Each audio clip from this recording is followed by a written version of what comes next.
इस लड़की की हत्या करके उसको बाथ टब में फेंक दिया जाता है और खुद प्लास्टिक सर्जरी करके कैसे यह शातिर पुलिस वालों को बेवकूफ बनाता है। यह कहानी आपको एक फिल्मी घटना की तरह लगेगी, लेकिन यह एक सच्ची घटना है।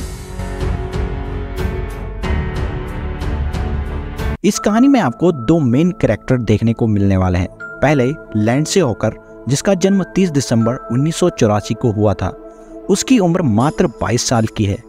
यह अपने माता पिता बिल हॉकर और जूली हॉकर के साथ इंग्लैंड में रहती है, लेकिन लिंडसे की पढ़ाई लिखाई के लिए इसके माता पिता इसको इंग्लैंड के ही कोवेंट्री नामक स्थान पर ले जाते हैं, जहां पर इसकी बेसिक पढ़ाई शुरू हो जाती है और बाद में यह इंग्लैंड से ही यूनिवर्सिटी ऑफ लीड्स से बायोलॉजी में ग्रेजुएशन करती है और इसके बाद वो मास्टरी करने के बारे में सोचती है, लेकिन वो मास्टरी ना करके कुछ नया ट्राई करने के बारे में सोचने लगती है, जिसके लिए वो साल 2006 में जापान आ जाती है। यहाँ के सबसे बड़े इंग्लिश स्कूल नोवा में बतौर इंग्लिश टीचर पढ़ाना शुरू कर देती है। कुछ समय बाद उसका ट्रांसफर नोवा की ही एक दूसरी ब्रांच में हो जाता है, जो कि टोक्यो में स्थित थी। वह टोक्यो में एक किराए के घर में दो और विदेशी महिलाओं के साथ रहने लगती हैं, जो कि उसकी रूम पार्टनर थी। लिंडसे ने अपनी स्कूलिंग के दौरान ही मार्शल आर्ट की ट्रेनिंग भी ली थी। लिंडसे का बॉयफ्रेंड उसके माता पिता अभी इंग्लैंड में ही रह रहे थे। लिंडसे उनसे ऑनलाइन माध्यम से ही बात करती थी। लिंडसे अपने बॉयफ्रेंड को बताती है कि उसकी मुलाकात तात्सुया इचिहाशी नाम के लड़के से हुई है। इचिहाशी इस कहानी का दूसरा मेन किरदार है। इचिहाशी का जन्म 5 जनवरी 1983 में जापान में ही हुआ था। इचिहाशी के पिता शहर के जाने माने डॉक्टर और माता डेंटिस्ट थी। वह 2005 में डिपार्टमेंट ऑफ हॉर्टिकल्चर से ग्रेजुएशन कर लेता है, लेकिन इसके बाद वह कोई नौकरी नहीं करता। वह अपने माता पिता से मिले पैसों पर ही ऐश करने लगता है। वह मार्शल आर्ट में काफी अच्छा था और वह ब्लैक बेल्ट होल्डर भी था। लिंडसे हमेशा अपने वर्क से ऑफिस जाने के लिए मेट्रो का यूज करती थी। एक बार लिंडसे से मेट्रो में एक लड़का मिलता है जो अपने आप को लिंडसे का स्टूडेंट बताता है। वो कहता है कि आप मेरी इंग्लिश टीचर हो, लेकिन लिंडसे उससे कहती है कि मुझे तो तुम्हारा चेहरा याद नहीं। इस बात पर वो लड़का कहता है कि शायद आप मुझे भूल गई होंगी और उनसे रिक्वेस्ट करता है कि आप मुझे स्कूल में कोचिंग तो देती ही हैं, लेकिन मेरी इंग्लिश बहुत वीक है, तो मैं चाहता हूं कि आप मुझे एक्स्ट्रा क्लास भी दे। पहले तो लिंडसे इन सब के लिए मना करती है, लेकिन जैसे ही इतिहासी उसे 1 घंटे के $35 देने की बात कहता है तो वह मान लेती है, लेकिन उसकी एक शर्त थी, वो उसको उसके घर पे नहीं बल्कि पब्लिक प्लेस पे पढ़ाएगी। इसके बाद लिंडसे का स्टेशन आ जाता है और वह साइकिल लेकर अपने रूम की ओर निकल जाती है, लेकिन वो लड़का उसका पीछे करने लगता है। लिंडसे तेजी से साइकिल चलाकर अपने घर की ओर जाती है, लेकिन वो लड़का भी वहां पहुंच जाता है और उनसे सॉरी कहने लगता है। लिंडसे जब उसे जाने को कहती है तो वह एक गिलास पानी की मांग करता है। लिंडसे उसे अपने कमरे में ले जाती है, जहां लिंडसे के रूम पार्टनर भी उसको देखते हैं। लिंडसे इतिहासी का introduction as a English student के तौर पे करवाती है। जब तक लिंडसे पानी का गिलास लेकर आती, तब तक इतिहासी एक ड्राइंग बनाकर उस पर अपना ईमेल और मोबाइल नंबर लिख देता है और वहां से फिर चला जाता है। इसके बाद लिंडसे उसको एक कैफे में ट्यूशन देने लगती है। ट्यूशन के बाद लिंडसे उससे पैसों की मांग करती है, तो इतिहासी पैसे घर पे भूलने का बहाना बना देता है और कहता है कि वो उसके साथ चले, तब मैं घर पे ही तुम्हें पैसे दे दूंगा। लिंडसे और इतिहासी टैक्सी लेकर इतिहासी के घर की ओर निकल जाते हैं। जब काफी टाइम बीत जाता है तो लिंडसे घर वापस नहीं आती, जिसकी वजह से उसके रूम पार्टनर उसका इंतजार करने लगते हैं, लेकिन वह नहीं आती। तब वह पुलिस स्टेशन में रिपोर्ट दर्ज करवा देते हैं। पुलिस वाले भी उसके लौटने का इंतजार करने लगते हैं। जब काफी समय बीत जाता है तब लिंडसे की फैमिली वालों को स्कूल से कॉल जाती है कि लिंडसे काफी समय से स्कूल नहीं आ रही है और उसने ना ही हमसे कांटेक्ट किया है। तब पुलिस वाले भी लिंडसे को ढूंढने लगते हैं। इसकी शुरुआत वो उसके रूम से ही करते हैं, जहां उनको इतिहासी द्वारा बनाई गई पेंटिंग मिल जाती है और उसमें उसका ईमेल और मोबाइल नंबर भी मिल जाता है। तब पुलिस वाले इतिहासी की कुंडली निकालते हैं, जहां उसका रिकॉर्ड बिल्कुल क्लियर था।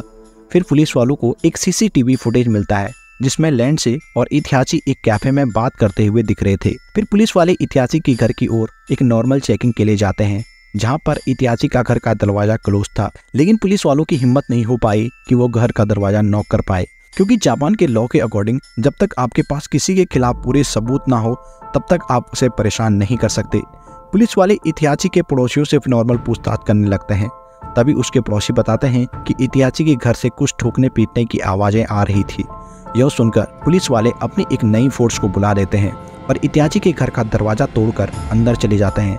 जब इतिहासी यह देखता है तो वो भागने की कोशिश करता है और भागने में सफल भी हो जाता है। घर के अंदर जाते ही पुलिस वालों ने देखा कि घर का सारा सामान बिखरा पड़ा है। उनकी नज़र बाथरूम पे जाती है, जहाँ पर एक बाथ टब में लिंडसे की लाश पड़ी थी। साथ ही उसके सर के सारे बाल भी सेव किए हुए थे और उसकी बॉडी पर गहरी चोटें भी थी। लिंडसे की लाश के साथ साथ खाद और रेत भी मिलता है और उसके साथ ही कुछ डिकम्पोजिंग एलिमेंट भी डाले गए थे ताकि लिंडसे की लाश को वहीं पे डिकम्पोज किया जा सके। बाद में कहीं से सूचना मिलती है कि इतिहासी को होटल में देखा गया है, लेकिन जब तक पुलिस वाले वहां पहुंचते तब तक इतिहासी वहां से भाग चुका था। अब पूरे शहर में जस्टिस फॉर लिंडसे का ट्रेंड चल रहा था। अब पुलिस वालों पर और भी दबाव आ जाता है, जिसके बाद अक्टूबर 2008 में जापान और इंग्लैंड की पुलिस मिलकर इतिहासी की खोजबीन शुरू कर देते हैं और इतिहासी के बारे में जानकारी देने वाले को 6 लाख रुपए का इनाम घोषित करते हैं। पुलिस वालों की कई कोशिशों के बाद भी इतिहासी का पता नहीं चल पाया, इसलिए पुलिस वाले मान लेते हैं कि इतिहासी ने सुसाइड कर लिया होगा। लेकिन लिंडसे के माता पिता उसे पुलिस द्वारा केस बंद कराने की साजिश बताते हैं। 15 जनवरी 2009 को जापान टुडे की ओर से एक सूचना आती है कि इतिहासी फिलीपींस भाग गया है। अब पुलिस वाले एक तरकीब निकालते हैं, वह शहर में इतिहासी के बड़े बड़े पोस्टर लगवा देते हैं और इनामी राशि को 6 लाख से बढ़ाकर 60 लाख कर देते हैं और यह तरकीब भी काम आ जाती है। पुलिस वालों को एक फ़ोन आता है जो कि नौगांव से आया था। फ़ोन करने वाला एक प्लास्टिक सर्जन था। वह बताता है कि उसने एक लड़की की प्लास्टिक सर्जरी की है और प्लास्टिक सर्जरी के बाद यह लड़का कुछ ऐसा दिखता है। पुलिस वाले उसकी उस नई फोटो को पूरे शहर में लगवा देते हैं। कुछ टाइम बाद पुलिस वालों को एक मजदूर का कॉल आता है और वह बताता है कि इस फोटो से मिलता जुलता एक लड़का उसके साथ काम करता है। पुलिस वाले बड़े सावधानी से इस बार वहां पहुंच जाते हैं और उसे गिरफ्तार कर लेते हैं। पुलिस द्वारा पूछे जाने पर भी वह पुलिस को कुछ नहीं बताता, लेकिन जब पुलिस के द्वारा सख्ती से पूछताछ की जाती है तो वह सब उगल देता है और सारी कहानी बता देता है। इसके बाद उस पर बलात्कार और मर्डर का केस दर्ज कर लिया जाता है। इतिहासी जेल में रहते हुए अपने ऊपर एक किताब लिखता है जिसमें वो सब कुछ बता देता है कि कैसे उसने लिंडसे की हत्या की और कैसे वो खुद को बचाने के लिए प्लास्टिक सर्जरी करवा देता है। यह बुक 2011 में रिलीज होती है और बेस्ट सेलिंग बुक बन जाती है। वह इससे करोड़ों रुपए कमा लेता है और इन रुपयों को लिंडसे के घर वालों को देना चाहता है, लेकिन वह इन पैसों को लेने से इनकार कर देते हैं। इतिहासी के ऊपर 2013 में एक फिल्म भी बनाई गई थी और शिवा न्यायालय उसे उम्र कैद की सजा सुना देता है। अभी इतिहासी जेल में ही अपनी सजा काट रहा है। तो दोस्तों, अगर आपको ये वीडियो पसंद आई हो तो चैनल को जरूर सब्सक्राइब करें।